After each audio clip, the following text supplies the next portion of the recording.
Napoleon Bonaparte, one of the most famous and well-known names in history. He wasn't just a man, more like a god. Heard of him? Well, you should.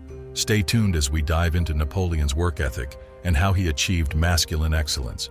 Who is Napoleon? French military leader and statesman Napoleon I was also known as Napoleon Bonaparte. Napoleon was an instrumental figure in the French Revolution, 1789–99, the country's first consul, 1799–1804, and France's first emperor, 1804–14 and 1815. These days, many people rank Napoleon as one of the best military leaders ever. Many of Napoleon's innovations and work ethic continue to shape French and Western European society.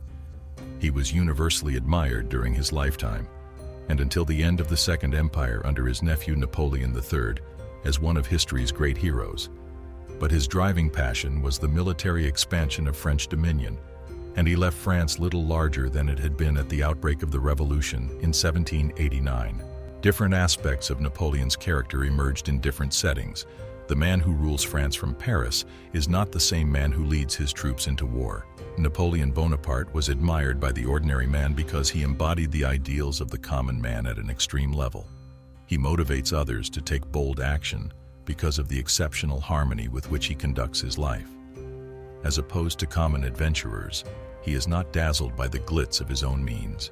Instead, he is steadfast, sure, self-denying, self-postponing, devoting everything, including his own safety, to his goal. Napoleon is by far the most famous and powerful of the eminent people of the 19th century, and he owes his dominance to the accuracy with which he represents the mood of thought and conviction, the aspirations of the masses of energetic and intellectual men. His youth on the island of Corsica was far more reserved than his later years as emperor, when he became more outgoing. Losing the war and his marriage prompted a transformation in him. Up until his death, he was abandoned, shunned, destitute, shut out, and cast out. There are many facets to Napoleon. Sorbonne University, the Louvre, and Fontainebleau have all dedicated years to studying his life and legacy, yet we are still learning new things about him. The rise of Napoleon. Napoleon Bonaparte worked tirelessly. He had boundless energy, was able to exercise self-discipline, was intent on getting things done, and was hardwired for success. Napoleon's work ethic was so strong that he was able to lead armies. He fought more than 70 wars in 22 years, while also firmly dominating France and a vast empire with an iron fist. He did this by fighting more than 70 battles in 22 years. The workaholic characteristics and habits that contributed to Napoleon's success are listed below. A lot of extra time was put in by Napoleon. He disclosed this information to Meneval, one of his confidential secretaries, and stated that ever since he graduated from the military academy, he had been working constantly for 16-hour days.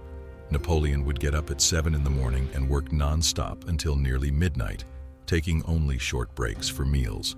He was easily enraged and hated the idea of having to wait for anything. Even when he was shaving or taking a bath, he would listen to the news being given to him.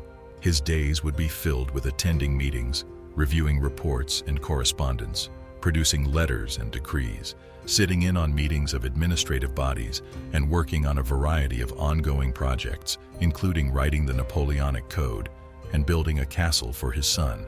Although he enjoyed reading and going to the theater, he did not have any hobbies. When Napoleon was out in the field or traveling, he put in the same amount of effort that he did when he was at home. His horse-drawn office was completely operational, with all of the essential components such as a desk, lights, and a variety of drawings, maps, and reports. Long days were spent conferring with his subordinates, discussing strategy and tactics, supervising the preparations for battle, reading and reacting to messages, performing a multitude of inspections on horseback, and speaking with soldiers. As impressive as Napoleon's record would be for a coach, it would be unheard of for a military leader. The Duke of Wellington, a formidable opponent to Napoleon, was once quizzed on who he thought was the best general of his day.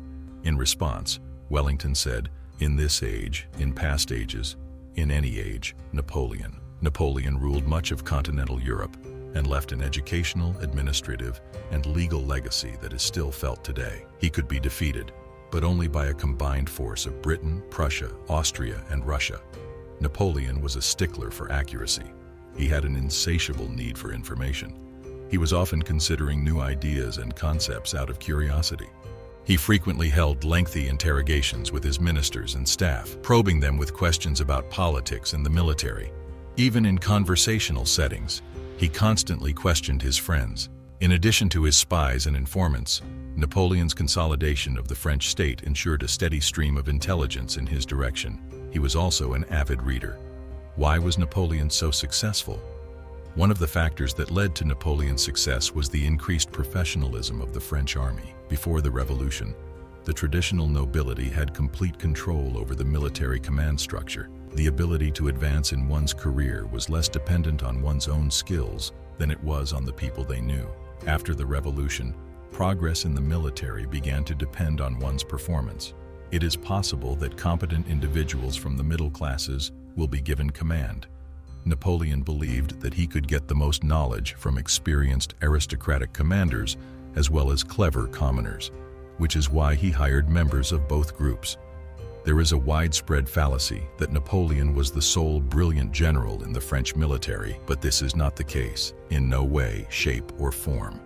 He was able to cultivate a team of powerful and competent leaders, particularly among his marshals, who were ultimately responsible for guiding the army to victory. Even while not all of them were geniuses like Napoleon, they managed to keep everything operating properly. Napoleon perfected his skills both in the military and in combat situations. His role as a warrior was central to his sense of self. While serving in the military, he gained an education in the principles of command and control, such as the importance of articulating an end state and establishing clear objectives.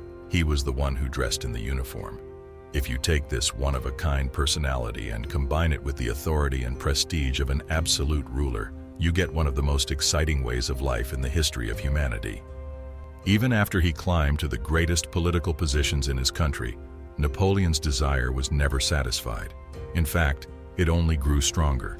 In spite of the fact that he had a sumptuous way of life, he was always willing to put in more hours at the workplace whenever they were required. His normal routine at the office was frequently thrown off by successful military operations and important travel obligations. On the other hand, while he worked from home, he was extremely regimented in his behavior.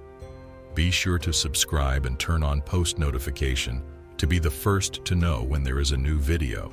Napoleon is the one who inspired the word workaholic to be used. It's important that he get back to work, so he eats as soon as possible. He had a very peculiar diet and had a very specific routine in the mornings. He almost always eats chicken for lunch and dinner. He had a habit of getting up in the middle of the night to either get some work done or think. He was known to take late-night baths and always had a toiletry bag with him, so it's safe to assume that Napoleon was a clean and orderly person. Because he hated the cold, he would get up at 7 in the morning, make himself a cup of tea, and then sit in front of the fireplace to read the day's mail and news. When the clock strikes 8 in the morning, he'd have at least 2 hours to finish his morning rituals, which included taking a shower, shaving, and putting on clothes. After that, he would be able to concentrate on the many duties that came with his position as emperor and, without a doubt, take use of the privileges that came with it. It can't be denied that Napoleon was a great man, not without his excesses too, but a thing or two can be learned from this great man. Want to know more about what history has in store? Click on the next video now.